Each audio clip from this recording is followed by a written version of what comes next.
Hi everyone, আসসালামু আলাইকুম, welcome back to my channel. তো গতকাল আবার ছিল স্নোই একটা দিন ভিয়েনাতে।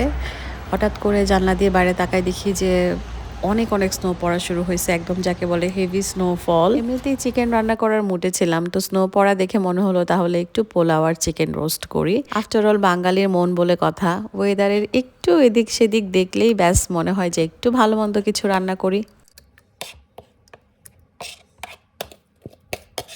এই তো রোস্টের জন্য তারপর একটু পেঁয়াজ বেটে নিলাম আমার নতুন ব্লেন্ডার দিয়ে। ব্লেন্ডারটা কেনার পর যে আমার এত সুবিধা হয়েছে, তো এখন মনে হচ্ছে কেন আরও আগে ব্লেন্ডারটা কেনা হলো না। পেঁয়াজের পেস্টগুলোকে জারে উঠাই নিলাম। একটাই পেঁয়াজ বেটেছিলাম, বাট অনেকগুলো হয়েছে। পেঁয়াজের সাইজটা একটু বড়ই ছিল, তো এখন এটা জারে রেখে দিচ্ছি। পাশাপাশি একটু আদা রসুনও বেটে নিলাম। এতদিন স্টোর থেকে আদা রসুনের এরকম সাইজের একটা জার কিনতাম, প্রায় আমার 2 মাসের মতো চলে যেত। এখন থেকে আর কিনবো না, কারণ এখন ব্লেন্ডার আছে, সো ঝটপট করে যখনই যেটা লাগবে বেটে ফেলতে পারবো। এই তো বাটাবাটিগুলো এখন জারে ভরে ফ্রিজে রেখে দিব, তারপর ঝটপট করে রান্নাটা চড়িয়ে দিব। কাল থেকে আমাদের রোজা শুরু, মানে বৃহস্পতিবার রাতে আমাদের প্রথম সেহেরি। তো তার আগে কিছু বাজার করে রেখেছিলাম, ছোট বড় মাছ কিনেছিলাম। অস্ট্রিয়াতে কিন্তু মুসলমানদের সংখ্যা বেশ ভালোই আছে, আর এখানে একটা বড় কমিউনিটি আছে, তার্কিশ কমিউনিটি। তো তারা যেহেতু মেজরিটি মুসলিম, তো তাদের কাছ থেকে এই সিদ্ধান্তটা আসে যে মুসলমানরা কবে এখানে রোজা করবে। তাদের একটা ইসলামিক সেন্টার আছে, তো সেখান থেকে সিদ্ধান্তটা আসে। তো বাংলাদেশে যেরকম সৌদি আরবের উপর ডিপেন্ড করে আমরা বাংলাদেশে রোজা করি কিংবা ঈদ করি, ঠিক সেরকমই ব্যাপারটা। আমি একটু বেশি করে মাছ কিনেছিলাম, যেহেতু বাঙালি শপটা একটু দূরে আছে, তো এজন্য একটু বেশি করে কিনে রেখেছিলাম রোজার কিছুদিন অ্যাটলিস্ট যেন চলতে পারি। কেচকি মাছ কিনেছি, তারপরে 2 রকমের কই কিনেছি, বড় কই, একটু মাঝারি সাইজের কই এরকম, সঙ্গে ইলিশ মাছ, চিংড়ি মাছ কিনেছি। তো ফ্রিজটা অনেক ছোট। বাংলাদেশে নর্মালি এই সময়গুলোতে ইফতারের প্রিপারেশন ব্লগস দিতাম, কারণ বাংলাদেশে ফ্রিজ বড় ছিল, সময় ছিল হাতে। কিন্তু এখানে তো আসলে ফ্রিজ খুবই ছোট, তো ইফতার বানিয়ে রাখার মতো জায়গা নেই। মাছ মাংসের বাজার করে আমার ফ্রিজ পুরো একদম ওভারলোড। যাদের রান্নাবান্না দেখতে ভালো লাগে তারা কিন্তু স্ক্রল ডাউন করলে আমার চ্যানেলে অনেক রান্নাবান্নার ব্লগ আছে, ইফতারি প্রিপারেশন ব্লগ আছে, চাইলে কিন্তু দেখে আসতে পারেন।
কি অবস্থা, কি করেছে এটা? Tiger.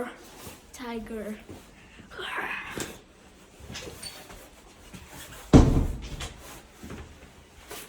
কি করে দিছে এটা? আমার টিচার আর বাকি টুকা সব অ্যালাইন করছি অ্যালং। ওকে, গুড বয়। মামাটা উঠাও। আমি এখন এই টাইগার ফেসটা এখন ওয়াশ করবো, আমি এখন আর চাচ্ছি না।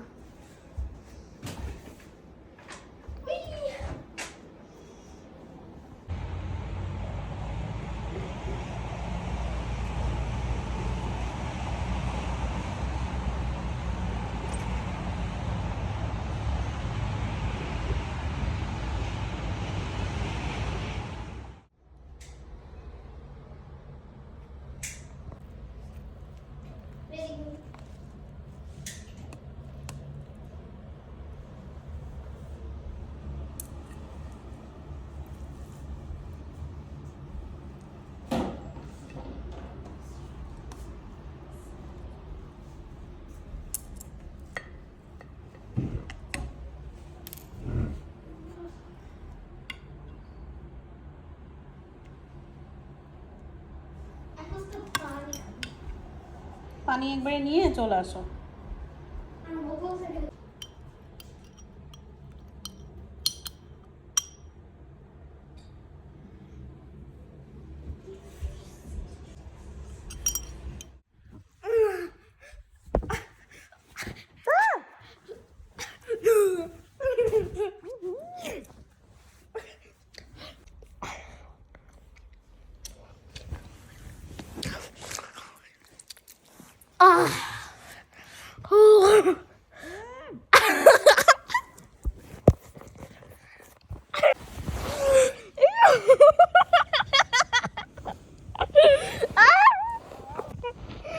সরা ক্যামেরা সরা আমার মুখের কাছ থেকে।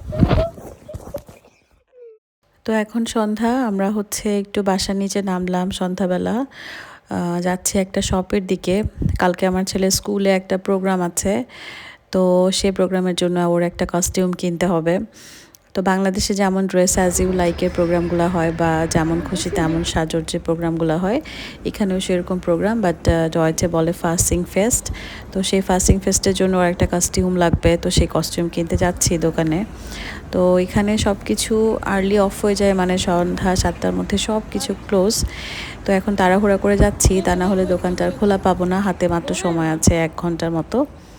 তো এই তো আমার বাসার কাছেই শপটায়, পায়ে হেঁটে আসা যায়, মানে ওয়াকিং ডিস্টেন্স। তো এই শপটাতে মোটামুটি সব কিছুই পাওয়া যায়, মানে যে কোনো অকেশনসের ড্রেস, বড়দের বাচ্চাদের সবার।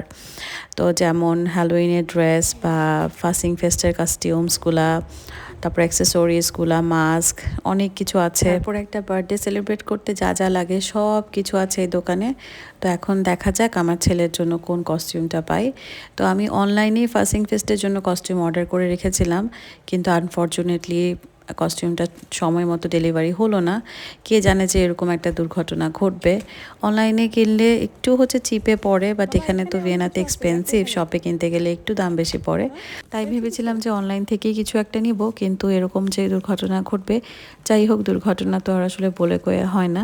তো এখন যদি ওকে কস্টিউমটা না কিনে দিই তাহলে ওর নিজেরও মনটা ছোট হয়ে যাবে, কারণ বছরে একটা দিনই ওরা স্কুলে এরকম সাজুগুজু করে যায়, সবাই মিলে পার্টিসিপেট করে, পার্টি করে, ইভেন টিচাররাও কিন্তু সাজুগুজু করে যায়। এখানে বাচ্চারা, টিচাররা সবাই সাজুগুজু করে, পুরো স্কুল একদম ডিফারেন্ট লুকে যায়। একটা দিনই ওরা স্ন্যাক্স শেয়ার করে খাবে, পার্টি করবে, আনন্দ করবে। তো এটাই তো বাচ্চাদের মজা। তো এখন যদি ওকে ড্রেসটা না কিনে দিতে পারি আমার নিজের কাছেও খারাপ লাগবে। তো এখন দেখা যাক কোন ড্রেসটা শেষ পর্যন্ত পাওয়া যায় ওর জন্য। এটা কিনি।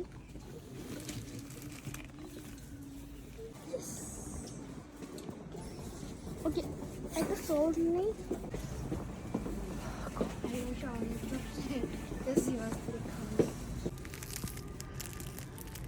এটা নাও।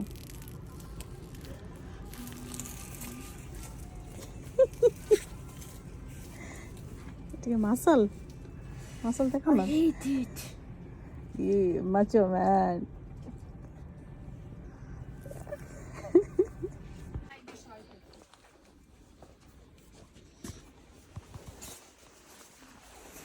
হ্যাপি? Yeah, happy. এই যে ডাকু ডাকু ডাকু ছিনতাইকারী এতগুলো চকলেট ছিনতাই করছে। আমি চমচমি দিয়ে নিচ্ছি, সরি। এগুলো তো বেবিদের জন্যই তো রাখছি, তাই না? এগুলো রাখছি রাখছি। ও, ধরো তোমার আইটেম, তুমি ধরো। ফাইনালি অনেক খোঁজাখুঁজির পরে ওর হচ্ছে একটা ড্রেস মিলছে। তো অলমোস্ট ওর এজের সব ড্রেস সেল হয়ে গেছে। ভিয়েনাতে তো একই দিনে আসলে সব স্কুলেই এই দিনটা সেলিব্রেট করে, একই সাথে ফাস্টিং ফেস্ট বা কার্নিভাল ডে বলে ওরা। তো এই জন্য ড্রেসের খুবই ক্রাইসিস। তো যাই হোক একটা ড্রেস অবশেষে মিলছে, দেন ওইটাই আমরা নিয়ে নিলাম। অ্যান্ড তারপরে একটা তুর্কি শপে আসছি, ওর স্কুলের জন্য কিছু স্ন্যাক্স নিয়ে যেতে হবে। তেমন বড় কিছু না, লাইক চকলেটস, ক্যান্ডিজ বা হচ্ছে একটু কেক, বিস্কিটস, এগুলো। তো এখন দেখা যাক ও কী চয়েস করে, ও যেটা চয়েস করবে সেটাই নিয়ে যাবে।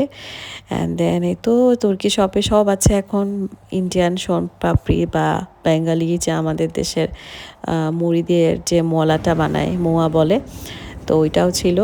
তো তারপরে এই তো আমরা বাসায় চলে যাচ্ছি। বাইরে কিন্তু প্রচণ্ড ঠান্ডা, এখনও ফেব্রুয়ারি পড়ে গেছে, বাট তারপরেও এখনও বেশ ঠান্ডা আছে ভিয়েনাতে।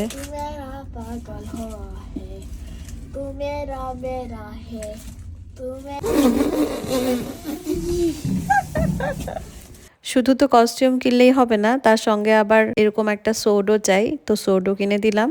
এটার দাম বেশি ছিল না, 5 ইউরোর মতো ছিল, তাও বাংলাদেশি টাকায় 650 থেকে 700 টাকার মধ্যে। কিন্তু সোডটা নিয়ে স্কুলে যাওয়ার আগেই তার খেলা পুরা শুরু, ফ্রেন্ডসকে আবার ডাকলো, ফ্রেন্ডসও এসে হাজির বাসায়। তারপর তো তারা দুজন মিলে সোড দিয়ে গান দিয়ে এই যে খেলা শুরু করে দিল। তুমি কেমন আছো? আমি ভালো আছি, তুমি কেমন আছো? তুমি কেমন আছো? তুমি কেমন আছো? তুমি কেমন আছো? No, I ask you, তুমি কেমন আছো? Wie geht es dir? তো এটা ছিল পরের দিন সকালবেলা। স্ন্যাক্স রেডি করলাম, চিকেন স্যান্ডউইচ, আর সঙ্গে ওর ফ্রেন্ডসদের জন্য কিছু ওয়েফার বিস্কিটস নিল। আর এই হলো ওর সেই ড্রেসটা যেটা আমরা গতকাল তাড়াহুড়া করে ওর স্কুলের প্রোগ্রামের জন্য কিনে নিয়ে আসলাম। তো লাল সাদা কম্বিনেশনে ড্রেসটা পরার পর দেখতে বেশ ভালোই লাগছিল মাশাল্লাহ। আর ছোট মানুষ যা পরে যা করে ভালোই লাগে আসলে। Oder? Ja. Okay, bye তাহলে। Tschüss.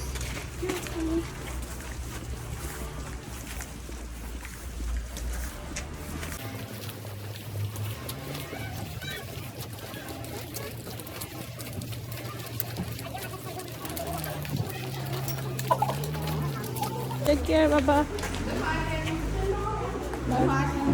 Achtung, Jaffi. আজকে অলমোস্ট আমরা দৌড়ায় দৌড়ায় স্কুলে আসলাম। সকালবেলায় সাজুগুজু করতে করতে, ড্রেস আপ করতে করতেই ওর আজকে দেরি হয়ে গেল। তো ওদের 8টার সময় জাস্ট গেটটা ক্লোজ করে দেয়, তার একটু আগেই ঢুকলো। যাক, এখন আমি হেঁটে হেঁটে বাসার দিকে যাচ্ছি। আর ওই যে ওদিকে রাস্তা ক্লিনিং অভিযান চলছে। ভিয়েনা তো সব থেকে পরিষ্কার সিটি, এই কারণেই এখানে একটু ময়লা হলেই ব্যাস সঙ্গে সঙ্গে সব কিছু ক্লিন করে ফেলবে। নর্মালি যখন অনেক বেশি স্নো পড়ে, 2-3 দিন ধরে টানা স্নো পড়ে, তখন আইসগুলোকে কাঠ দিয়ে ক্লিন করে। কিন্তু এখন যেহেতু অল্প স্নো, তাই হচ্ছে ম্যানুয়ালি ক্লিন করতেছে। তো রাস্তায় ফুলের দোকানের পাশ দিয়ে হেঁটে যাচ্ছিলাম, আর এই ফুলগুলোর দিকে তাকিয়ে মনে হলো স্প্রিং তো কামিং সুন। কয়েকদিন আগেও দেখতাম এখানে উইন্টারের সব ফুল থাকতো, আর আজকে খেয়াল করলাম সবগুলো স্প্রিং ফ্লাওয়ার দিয়ে বাইরেটা সাজিয়ে রেখেছে। ব্যাস হাঁটতে হাঁটতে একদম বাসার কাছে চলে এসেছি। তো এখন ব্লগ থেকেও বিদায় নিয়ে নিচ্ছি। ভালো থাকবেন সবাই, আল্লাহ হাফেজ।